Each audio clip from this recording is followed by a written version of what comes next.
Hi, Dr. Richard Newton here from Azure Medical. Just thought I'd give you a very brief update, reference COVID preparations, and this is just to summarise a talk that we had from the Royal Australian College of GPs about plans for how we're going to manage COVID when it eventually arrives with us. So unfortunately, it really asks a lot more questions than it answers, because a little bit surprisingly, plans for how we're actually formally going to manage COVID, the systems, etc., have not yet been finalised. There's a lot of consultations going on at the moment, but the final plans have not yet been released to us, so it makes it really, really difficult for us to prepare for COVID, let alone the population at large. So we'll endeavour to keep you informed as those plans do get released to us. So when do we expect to have peak numbers of COVID cases here in WA? And the thinking was that it was going to be mid-March, but that was before the extension of the border closure. So now that decision has been taken to extend the border closure beyond February the 5th, the time frame is not yet known, so we're still working on that mid-March peak incidence until we hear more. So at the moment we're trying to focus on reaching those at-risk patients, and that obviously includes unvaccinated people, and nobody is saying that the COVID immunisation is a perfect immunisation. Yes, you can still get COVID if you've been fully immunised, but the most important bit of information to remember is that if you are fully vaccinated, your risk of serious complications from COVID or admission to intensive care goes down by about 90%. So it is an effective vaccination from that perspective. People over the age of 65 are at increased risk, and important to remember, babies under the age of 6 months are as well.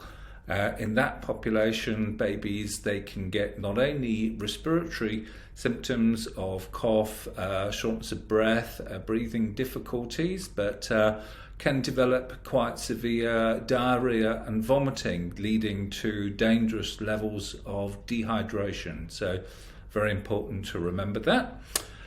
Pregnant ladies, unfortunately, COVID, particularly in the third trimester of pregnancy, which is the final 3 months, are at high risk of pregnancy-related complications, including miscarriage. And again, that risk can be very significantly reduced by vaccination, but there are still quite high numbers of pregnant women who are currently unvaccinated at the moment, so very much an at-risk population.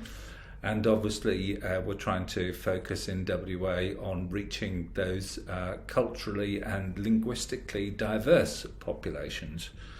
So the good news is that, as most of us know by now, Omicron is proving to be generally less severe than the Delta variant.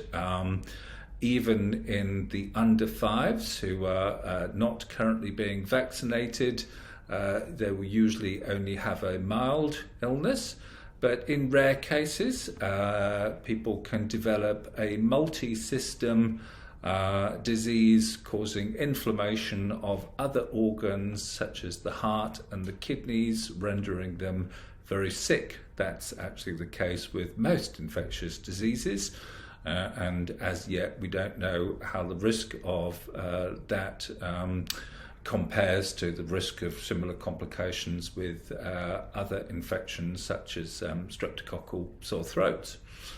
So what do we think the plan is going to look like? Well, we're hoping that there are going to be proper risk stratification processes in place. So as soon as a positive test is reported or found, then systems that click into place to look at the individual risk of COVID, that individual person. The low-risk people will likely be diverted to home monitoring services and will, by and large, come under the care of their GPs still. And higher-risk people, there may be a limited home visiting nurse type of system. And, of course, even higher risk, those patients will go by ambulance to hospital. It was the case with Delta that the serious complications tended to arise about 7 to 10 days into the illness. That seems to be, with Omicron, it seems to be that the people get the serious complications, if they're going to get them, a little bit sooner, maybe day 3 or day 4. So question that we're being asked at the moment is, what is the role of rapid antigen testing, RAT testing? And the problem with RAT tests is that they are not as accurate as PCR tests. For example, you can have false negatives occurring, and that means that a person who does have COVID and is infectious to other people can do a RAT test and it comes back negative. So at the moment, with low case numbers occurring in WA, RAT tests are not recommended, and it remains the case that people who are symptomatic or who are found to be contacts should go to a testing centre for formal PCR swab testing. So PCR remains the gold standard, but that changes as the numbers go up and testing centres and labs get overwhelmed. Then obviously RAT testing tends to come into play. So what is it going to be like if you actually end up getting COVID? So for those people who are vaccinated and who are not in one of the main at-risk groups, most people are going to recover quickly. Some people, as you know, can be asymptomatic or have only very mild flu-like symptoms. For other people, it can be an illness that can last for 2 or 3 weeks. It seems to be the case that long COVID seems to be less common with the Omicron variant than it was with Delta. Time will tell. Most people will be managed at home. Systems will be set up soon. There are some quite useful resources that you can read on the RACGP website, giving you information as to how your COVID might be managed at home with the aid of your GP.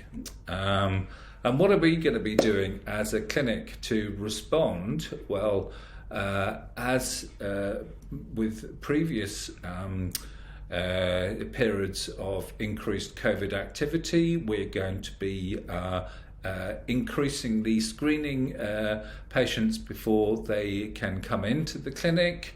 We are going to have increased use of PPE as a routine measure.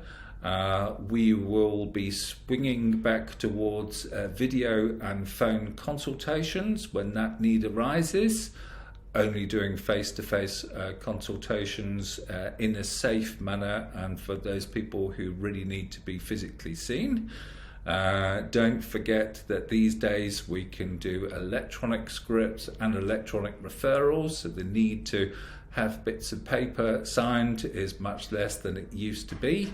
Another thing which we're doing here in our clinic is that we have ordered a whole bunch of HEPA filtration units, which as you may realise, can help to scrub the virus from the air in the clinic.